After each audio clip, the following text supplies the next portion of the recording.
Add space lines. This tool is useful to add equal space lines into any objects. Here we have a big object.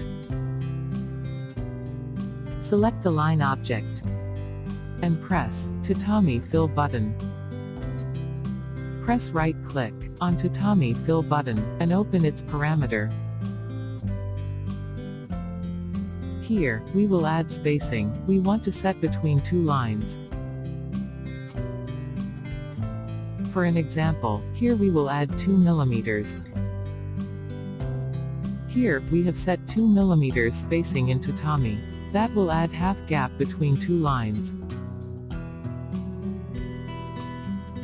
We can also change the direction of these lines. Click on Fill Direction button and set the direction you want.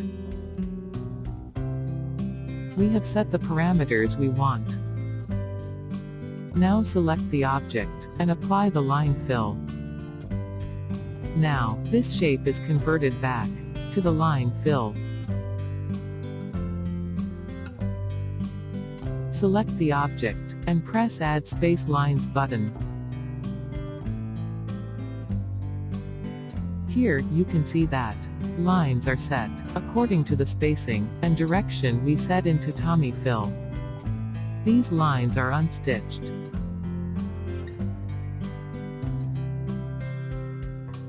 Select all and press Line Fill button.